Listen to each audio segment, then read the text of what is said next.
Hello dears, myself Vishwajit and you are watching BK Teacher YouTube channel. So dears, আমরা জানি যে ইংরেজি reading ও বানান শেখার জন্য ভাওয়েলের long sound and short sound খুবই ইম্পর্ট্যান্ট একটা পার্ট। তো অনেকেই এই বিষয়গুলো জানো, কখন কখন লং সাউন্ড হয়, কখন শর্ট সাউন্ড হয়। বাট আজকের এই ক্লাসটা কিন্তু এই বিষয়ে একটু হলেও ডিফারেন্ট, কারণ আজকের ক্লাসে আমি প্রথমে তোমাদের লং সাউন্ড দেখিয়ে দেব, যেটা ভিসিভি রুল অনুসারে উচ্চারিত হয়। এরপর আবার দেখিয়ে দেব যে কখন এই শব্দগুলো যে রুল অনুযায়ী উচ্চারিত হয় না, মানে এমন অনেক শব্দ আছে যেগুলো কিন্তু ভিসিভি রুল অনুসারে লং সাউন্ড ক্রিয়েট না করে সেখানে শর্ট সাউন্ড ক্রিয়েট করে, মানে এক্সেপশন আছে, ব্যতিক্রম কিছু শব্দ রয়েছে, যে বিষয়গুলোও কিন্তু জানা খুবই দরকার। তো ভীষণ ইজি ওয়েতে তোমাদের আমি সমস্ত বিষয়গুলো বুঝিয়ে দেবো। ক্লাসটা কন্টিনিউ করো। এখানে তোমাদের ডিফারেন্ট ডিফারেন্ট শব্দের মাধ্যমে আমি ভাওয়েলের লং সাউন্ড এবং এর যে এক্সেপশন রয়েছে সেই বিষয়গুলো যে একদম জলের মতো সহজ করে বুঝিয়ে দেবো। সো প্রথমে লং সাউন্ড তোমরা জানো আশা করি, বাট তবুও একবার দেখিয়ে দিই আমি। যেমন এ এর লং সাউন্ড এ, ই এর লং সাউন্ড ই, আই এর আই, ও এর ও, ইউ এর ইউ। অর্থাৎ আমরা যে বুঝতে পারছি যে ভাওয়েলগুলোকে যেভাবে আমরা রিড করি সেটাই কিন্তু তার লং সাউন্ড। আচ্ছা, তো এগুলো আমরা এখন শব্দের মাধ্যমে শিখি, বিভিন্ন শব্দের মাধ্যমে। তো অ্যাকচুয়ালি আজকে ফার্স্ট ডেতে আমি এ দিয়েই নিয়েছি, ভাওয়েল এ দিয়ে আমরা লং সাউন্ড শিখবো, শব্দগুলো দেখবো, পাশাপাশি অন্য ভাওয়েল সম্পর্কে কিছুটা নলেজ অবশ্যই আসবে। আর এর পাশাপাশি কিন্তু আরও একটা বিষয়, যে যেখানে ভিসিবি রুল অনুসারে ওই এ ডিফারেন্ট সাউন্ড ক্রিয়েট করে, মানে লং সাউন্ড ক্রিয়েট না হয়ে সেখানে শর্ট সাউন্ড হয়, তো এই বিষয়টাও কিন্তু জানা খুবই দরকার। সো প্রথমে যেটা বলা হয়েছে যে এ এর পর একটি কনসোনেন্ট এবং তারপর একটি ভাওয়েল থাকলে এ এ হিসেবেই উচ্চারিত হয়। অর্থাৎ এ এর পর একটা কনসোনেন্ট এবং তারপর একটি ভাওয়েল থাকবে, এটাই কিন্তু ভিসিভি রুল। এগুলো তোমরা জানো আশা করি, তবু একবার তোমাদের দেখিয়ে দিই। এই যে ভিতে ভাওয়েল, সিতে কনসোনেন্ট আর ভিতে ভাওয়েল, ঠিক আছে। যেমন এখানে ফার্স্ট শব্দটা, এখানে এ কিন্তু ভাওয়েল, মানে ভিসিভি রুল ভাওয়েল থেকেই কাউন্ট করতে হয়, যেহেতু ভাওয়েলের লং সাউন্ড এটা।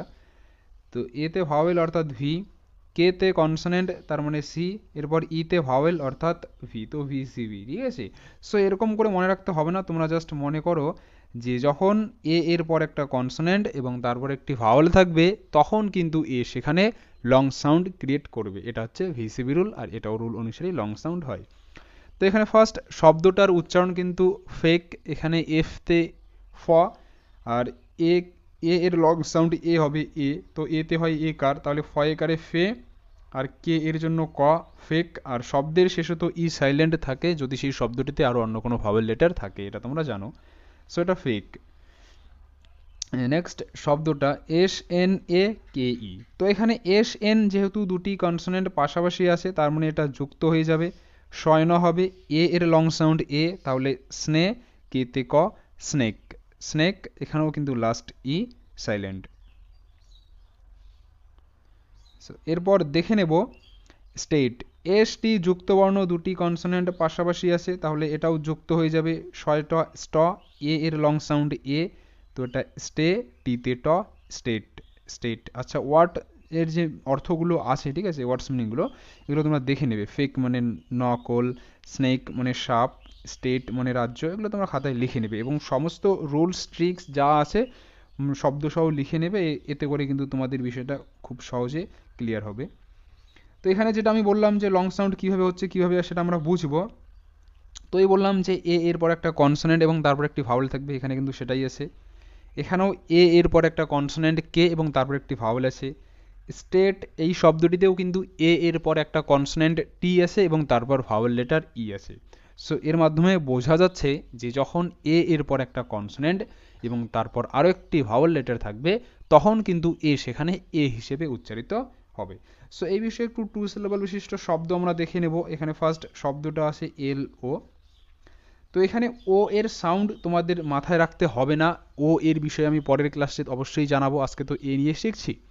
সো মনে রাখো যে এল ও লো হবে, কারণ ও এর লং সাউন্ড ও, তাহলে এল ও লো। সি এর উচ্চারণটা ক হবে, কারণ সি এর পর এখানে এ আছে।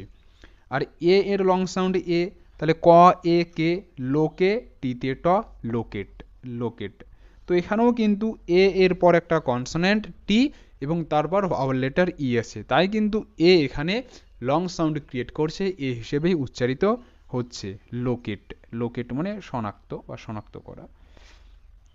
নেক্সট যে শব্দটা, এটাও সেম প্যাটার্নই আছে, এটা আর ও রো, টি এ টি ই টেট, রোটেট মানে ঘোরা। যেমন সি এ টি ই কেট হয়েছিল, তাহলে এখানে টি এ টি ই টেট হবে, রোটেট।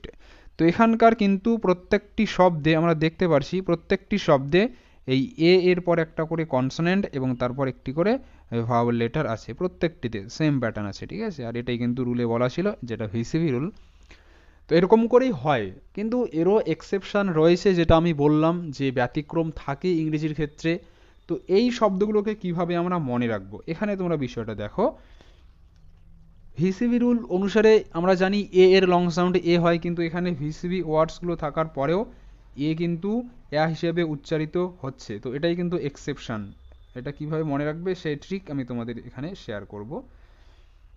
সো এখানে ফার্স্ট শব্দটি এ এল ই আর টি, অ্যালার্ট, অ্যালার্ট। তো এখানে এ কিন্তু হিসেবে উচ্চারিত, এল ই লা, কারণ ই এর পর আর লেটারটি আছে। আমরা পড়েছি যে ই এর পর আর থাকলে ই সেখানে আকার হিসেবে উচ্চারিত হয়। তো অ্যালা, আর তে র অ্যালার, টিতে ট অ্যালার্ট। তো এখানে বিষয়টা দেখো, এখানেও তো এ এর পর একটা কনসোনেন্ট এবং তারপর একটি ভাওয়েল আছে, তাহলে এ কেন এখানে এ হিসেবে উচ্চারিত হলো না?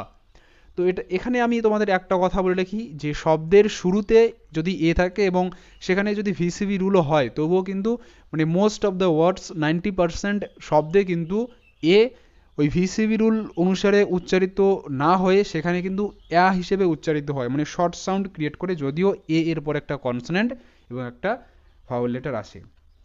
বাকি শব্দগুলো দেখো তাহলে বুঝতে পারবে। যেমন পরের শব্দ A L O N E, alone, alone, ঠিক আছে। তো এখানেও কিন্তু যে বিষয়টা, এ এর পর একটা কনসোনেন্ট এবং তারপর একটি ভাওয়েল আছে, তবুও কিন্তু এখানে এ হিসেবে উচ্চারিত না হয়ে হিসেবে উচ্চারিত হচ্ছে, অ্যালন। বাট আগের যে শব্দগুলো আছে দেখো, এখানে ফেক শব্দটিতে এ এর পর একটা কনসোনেন্ট এবং তারপর একটি ভাওয়েল আছে, এখানে কিন্তু এ হিসেবে উচ্চারিত হচ্ছে। তো এটা কিন্তু এক্সেপশন। আর যেটা আমরা কিভাবে মনে রাখবো, সেটা হলো কি, যে শব্দের শুরুতে এ সাধারণত হিসেবে উচ্চারিত হয়, যদিও সেখানে ভিসিবি রুল কিংবা এ এর পর একটা কনসোনেন্ট এবং তারপর একটি ভাওয়েল লেটার থাকে। নেক্সট শব্দটা এ বি ও ইউটি, এটার উচ্চারণটা হবে অ্যাবাউট। তো এখানে এ এর শর্ট সাউন্ড হচ্ছে এখানেও B O U T, bout, about, about মানে সম্পর্কে, অ্যালার্ট মানে সতর্ক, অ্যালন মানে একাকী। এগুলো তোমরা খাতায় লিখে প্র্যাকটিস করবে। নেক্সট যে শব্দ A N O T H E আর, তো এখানেও কিন্তু এ এর পর একটা কনসোনেন্ট এবং তারপর একটি ভাওয়েল লেটার আছে, তবুও কিন্তু এখানে শর্ট সাউন্ড ক্রিয়েট করছে, হিসেবে উচ্চারিত হচ্ছে। তো অ্যানাদার, ঠিক আছে, অ্যানাদার এই শব্দটিতেও কিন্তু এ ফার্স্ট আছে, জন্যই এরকম সাউন্ড ক্রিয়েট করছে। তো এখানে তোমরা এভাবেই মনে রাখবে। প্রথম যে বিষয়টা সেটা হলো যে এ এর পর যদি একটি কনসোনেন্ট থাকে এবং তারপর একটি ভাওয়েল লেটার থাকে, তাহলে সেখানে এ হিসেবে উচ্চারিত হবে, যেমন fake, snake, state, locate, rotate. But যদি শব্দের শুরুতে এ থাকে এবং এর পর যদি একটি কনসোনেন্ট এবং তারপর একটি ভাওয়েল লেটার থাকে, তবুও কিন্তু সেখানে এ হিসেবে উচ্চারিত হবে না, সেখানে হিসেবে উচ্চারিত হবে অ্যালার্ট, অ্যালোন, অ্যাবাউট, অ্যানাদার। আশা করি বুঝতে পেরেছো তোমরা বিষয়টা। সো এটাই ছিল আজকের ক্লাস। নেক্সট ক্লাসগুলো অবশ্যই করো, সেখানে আমি vowel E, I, O, U এরকম করে একটা একটা ভাওয়েল নিয়ে এগিয়ে যাব, তারপর লং সাউন্ড শেষ করে শর্ট সাউন্ডের ক্লাসও আমি কিন্তু নেব। সো অবশ্যই সেই ক্লাসগুলো করার জন্য চ্যানেলটিকে সাবস্ক্রাইব করে রাখো।